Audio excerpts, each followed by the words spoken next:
Welcome to this guide on cylinder head porting. Today, we're focusing on a critical aspect of airflow, valve guide boss streamlining. The valve guide boss is a necessary structural element, but its bulk often creates significant flow obstruction within the port.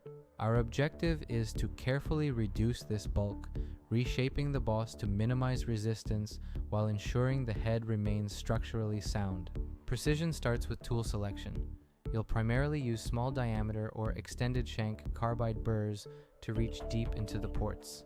Pointed burrs are excellent for tight corners, while ball-shaped burrs help in creating smooth, rounded transitions. Before we begin, remember, safety first. Porting creates fine metal debris, so eye protection and a respirator are non-negotiable. Start by performing a thorough visual assessment. Identify exactly where the boss is most intrusive to the incoming air or exhaust gas. Using layout fluid or a marker can help you visualize the path of streamlining and ensure you don't remove too much material. When you start cutting, use light, consistent pressure. We're aiming for a gradual reduction, not a complete removal of the boss. Maintain a steady hand and keep the tool moving. If the burr stays in one spot too long, you risk creating deep gouges or thin spots. Focus on the transition. You want the air to follow a smooth, natural curve around the boss rather than hitting a blunt wall. Slowly reduce the bulk. Think like the air.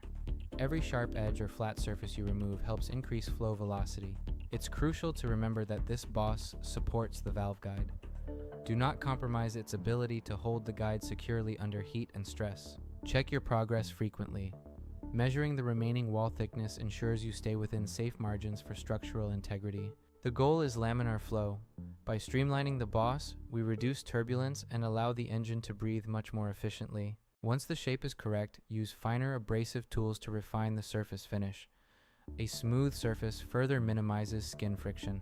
Take the time for a final visual review. Look through the port from both the manifold side and the valve seat side. Consistency is key for engine balance. Ensure that every port in the head is streamlined to the same profile and dimensions. Before assembly, clean the head meticulously. Even a tiny metal chip left behind can cause catastrophic engine damage. The difference is clear. You've transformed a major flow bottleneck into an aerodynamic feature that supports high performance. These refinements lead to better volumetric efficiency, which translates directly to more power and better throttle response. Streamlining with precision and care is what separates a basic port job from a professional high-performance build. Thanks for joining us for this technical deep dive. Good luck with your projects and keep those ports flowing.